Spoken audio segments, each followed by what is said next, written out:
Halo pemirsa, apa kabar Anda hari ini? Berjumpa lagi bersama saya Aulia Dengah di Kawanua Info edisi hari ini. Beragam informasi menarik dari Provinsi Sulawesi Utara hingga mancanegara akan kami hadirkan untuk Anda, dan mari kita ikuti informasi yang pertama.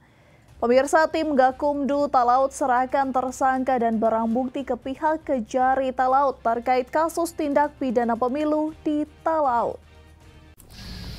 Tim penyidik Sentra Penegakan Hukum Terpadu Kabupaten Talaut pada Rabu siang menyerahkan tersangka SHM beserta barang bukti kasus pidana pemilu ke pihak Kejaksaan Negeri Kabupaten Talaut. Adapun barang bukti yang diserahkan kali ini diantaranya 42 sampul yang berisi uang tunai sejumlah Rp300.000 pecahan Rp50.000. Satu buah ponsel merek Nokia, satu lembar daftar dukungan caleg berinisial YM, satu buah tas beserta satu eksemplar printout salinan skep DPT dari KPU Talaut.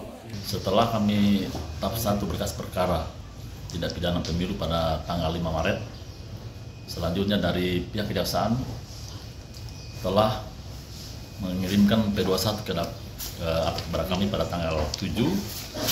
Dan selanjutnya pada hari ini kami laksanakan tahap 2.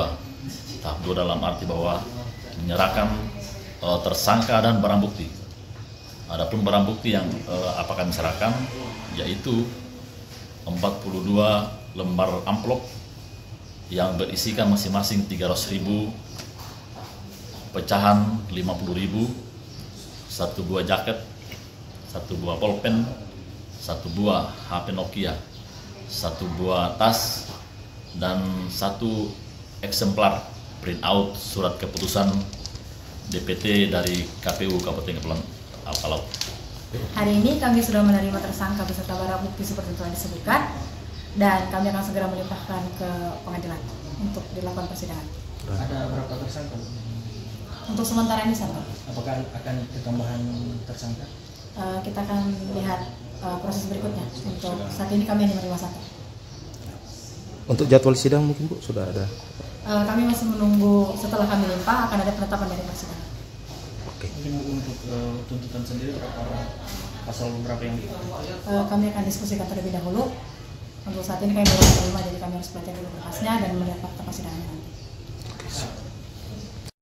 Sementara itu, Desliana Sitorus selaku JPU mengatakan pihaknya akan segera melimpahkan ke pihak pengadilan untuk dilakukan persidangan. Terkait penuntutan serta ancaman pidana, Sitorus mengatakan masih akan didiskusikan sebelum dinaikkan ke tahap persidangan. Dari Talaut, Alfred Tumanung melaporkan untuk Kawanua TV.